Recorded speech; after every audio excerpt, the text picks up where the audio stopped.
was holding me back or something. I don't know, you know. But there's a lot of other things, just like even when I have my guard up, certain things that I don't normally do in a fight, certain positioning that I was in that I don't normally do in a fight.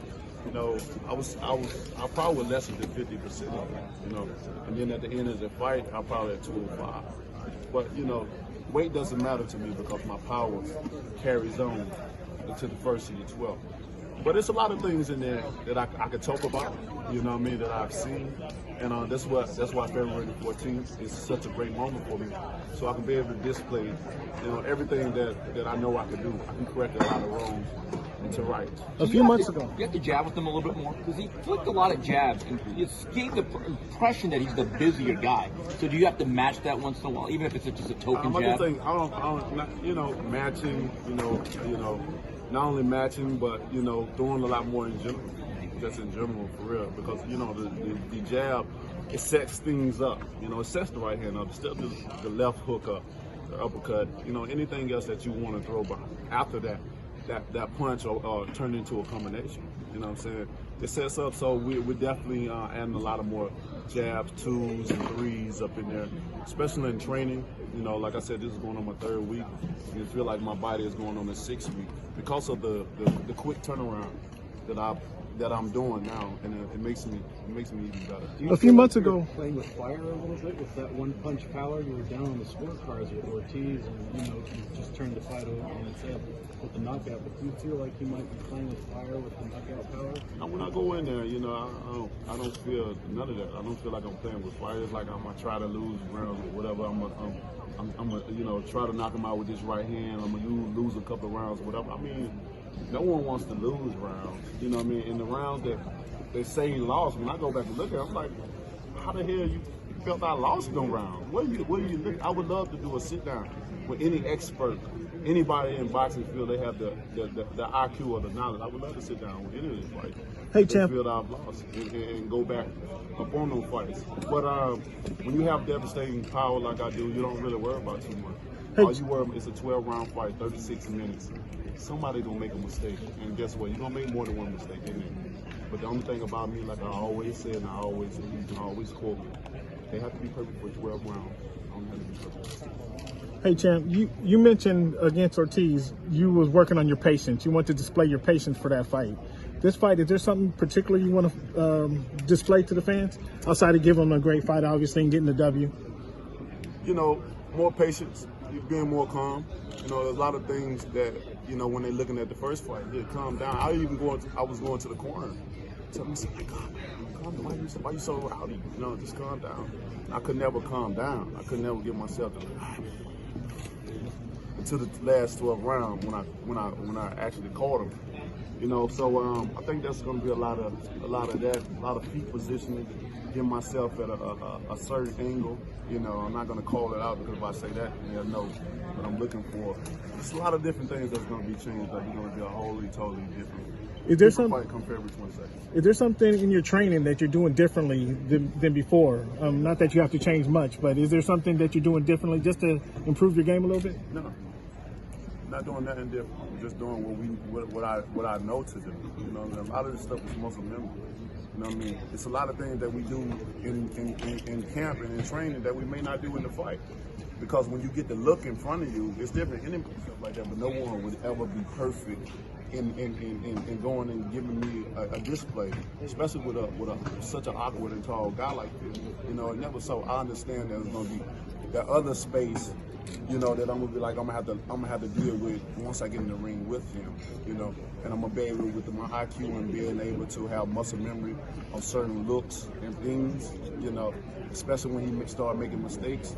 And I know, understand the previous mistakes, it's gonna make it as the fight unfolds, it's gonna be a little bit easier. He said he's gonna knock me out in the second round, but I don't think nobody in this room can do that. Hey, Deontay, did you see his last fight? He suffered a nasty cut. He, wasn't his best performance. What did you think of it overall? I mean, I thought the fight should have been stopped, you know, in the first place. Although this is a big money fight for me, and a lot of guys probably would bet that they're like, oh, don't stop this fight, don't stop. But the fight should have been stopped. When you got a looking like 3 to 4 inch cut on your eye, and it's 2 inch deep like that, you got to stop it. You know what I'm saying? But I understood I understand what they're looking at. You know what I mean? He got a big fight lined up for me, and they wanted to make sure he gets there. You know, and I can't wait, because if I open it up,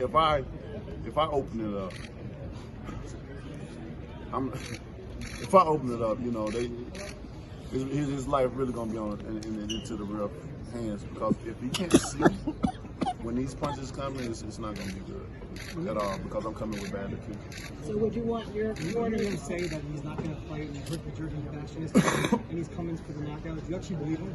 No, I don't believe nothing Fury saying at this moment in time. He ran out. He's very nervous, as you can see. And if anyone don't know how to feel energy, today is the perfect time to start, because he's demonstrated that. He's very nervous. He can't even stand still. He can't even really talk in the press conference. What else he's gonna say that he's already said before? We've been hearing this shit over and over and over again. You know what I mean? You know, it's dead now. He can't say nothing. But the fight will be interesting. He is a great fighter. You know, we definitely give him that. And this is the biggest heavyweight fight in the world. So I'm looking forward to it all. And at the end of the day, anything is possible. But I don't believe that. Where do you think all those nerves come from? I mean, you're knocked out, of course. Just imagine if you was the opponent that night and get knocked out like that, you don't know how the fuck you got up, nor even how you got on the ground. Even just thinking about, like, hit it. Just imagine 1 second, you close your eyes and you wake up, you on the ground, jumping around, don't know what's going on. And the only way you reveal what happened is you go look on video yourself. It's scary. It's not only scary to you, but it's scary to your family, your friends, everybody. That's why they don't want him to take it again. So he understands that my last 2 outings didn't make it no better for him. Because I did that in devastating matches with Brazil, and come out with Ortiz, one of the second best heavyweight I consider, in my opinion, in the world. And to do that, what I did to these guys, and his outings compared to my outings, it's day and night. And when you are a fighter and you have to go in there with the monster that's doing all this, that got a fist like a wrecking ball and knocking guys out and destroying guys, and destroying their health, you're going to have certain type of feelings, bro. We're human at the end of the day. But take all this apart for the being brave and having so much heart to get in the ring. When you strip all that stuff away, title, champion, you strip all that away, you're a human at the end of it. Having so much heart to get in the ring, when you strip all that stuff away, title, champion, you strip all that away, you're a human at the end of the day. And you're going to have those thoughts and those feelings, and only he knows what he's doing. We don't know what he's doing. We can only see it, but he knows. But he did get up. I know. He did get up. We have to give him credit for that. But Your favorite guy fan? that got up. Did you wonder about that? I don't want about it at all. It's just like the song, we fall down, but we get up. And that's, but I told him I was going to baptize. You ever been to a baptism? All right, you go down and what you do? You get back up. But this time around it's going to be different. I ain't worried about him getting back up. Because the head is not meant to be hit in the first place. Your chin don't supposed to go this way and your head to break. You don't supposed to say period. So when it's like that, you always do to an even more vulnerable knockout. This time around it's going to be but that's going to be his mental issue. Deontay, do you think you can win a fight on the scorecards? I mean, with Golovkin, Canelo, we saw it was a close fight. There's been questions about Las Vegas judging with being the high caliber fight. Do you think you can win a fight? Most definitely. Anything is possible in boxing. I'm not worried about having what kind of IQ or what my level of my skill level of boxing is. I'm very confident in what I do. I'm very confident in what I say, and that's what makes me who I am. You know, that's why I'm still undefeated. That's why I have every guy that's faced me. I faced the game, and it's for a reason. This is like I said, when y'all sit in front of me, you witnessing history. You're witnessing greatness. Like I said, I provide my service to my greatness. Just like I tell everybody else, we all are greatness, and we all have some greatness in us. But greatness is only determined by service. Now it's up to you to provide your type of service. Whether you want to provide 5 minutes of your service, or you want to provide a lifetime until it's over of your service. For me, I'm building legacy. So I'm dedicating everything to it. I only have 6 years, like I said. And when I retire, some people gonna be mad. They're gonna be mad because they didn't get satisfaction of what they was looking for. There's a lot of people standing from me right now want me to be right now, you know. But I ain't gonna give them that satisfaction. Deontay, good to see you, Chuck. Hey, baby, how you doing? Good. What did you guys tell each other in the 2 face-offs? There was a lot of chatter. We couldn't hear anything either. I mean, I was just telling him I know he was nervous. I could feel it from him. I could sense it. You know, and all that. I just told him I'm not I'm a baptizer and all that stuff. I told Fury everything I've told you, King, is right, and he agreed. And that's what happens. And it's not gonna be no different. So you know, we were just having one-on-one conversation. You know, this is not with me. I'm a professional. I'm not getting up there to try to put fear in your heart. I'm just telling you. I'm giving you knowledge. I'm giving you enlightenment on what I'm finna do. And when that day comes, everybody around us in the arena, including him, gonna be the witness.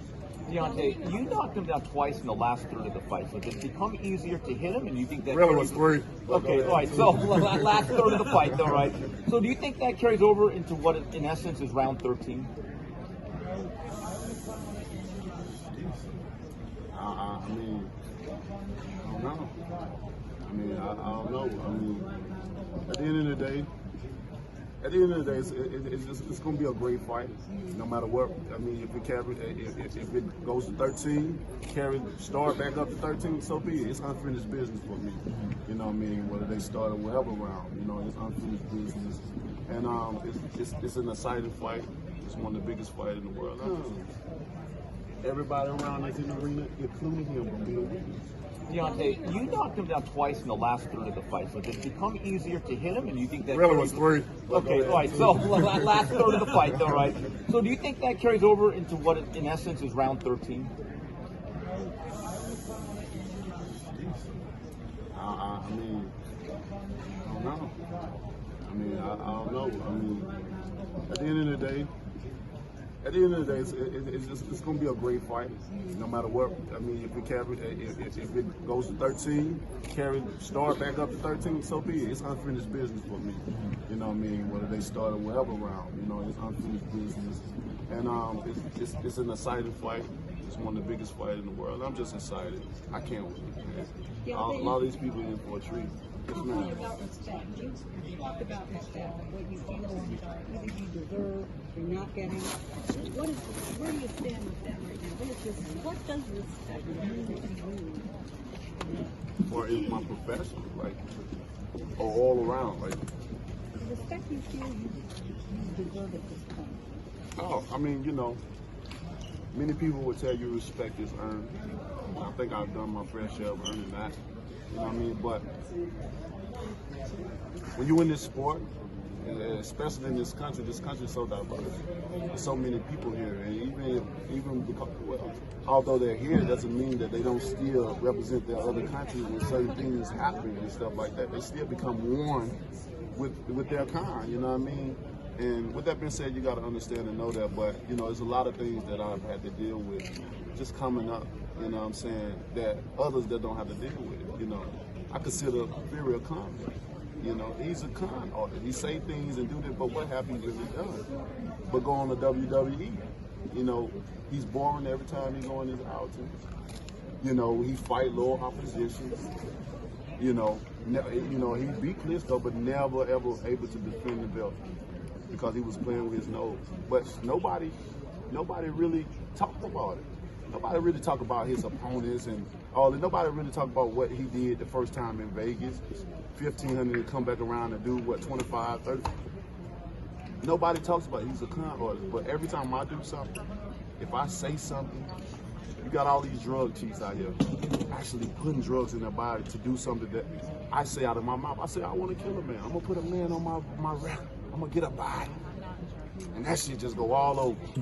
But when these guys are actually doing it, actually, you know, they say your words are strong, but your action is even stronger. And it plays a part in him. But I'm the only one that get bad about it. My name is getting drugged in the face. And it's not fair. And these are the things I'm talking about. And then people don't want to talk about race. They don't want to hear that shit. They want that to die. You know what I'm saying? Don't talk about, why are you still talking about it? Because ain't shit being done about it. So now I have a position, I'm a key. And that plays a part into it.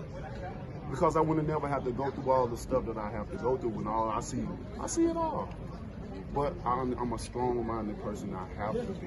I had to be strong coming out from mother's house. Is that added motivation for you, champ? Most definitely. Each and every time. You mentioned millennial I mean, I never heard about the lineal until Fury started talking about it. You know what I'm saying? Not saying that it didn't exist, but you don't hear nobody talk about no lineal champion. When have you ever seen a lineal title shot and they actually have a fight, a 12-round fight with no belt present? They create new things in boxing. He's only using this lineal stuff to have a cover up or to feel some type of way about himself because he's not a champion. You know, he needs the people around him to say, "Oh, you won, you did this." Validation, confirmation, because he don't believe that in himself. And you probably next, press conference, you'll probably talk about mental issues again and stuff. Something that we deal with. Everybody got mental problems. We all got. Ain't nobody 100%. I'm crazy at times. You feel me? I go through things at times. I mean, I'd have had a gun in my hand before. Think about committing suicide. I mean, shit, it ain't no different. But does anybody want to hear about my mental problems? I don't think so.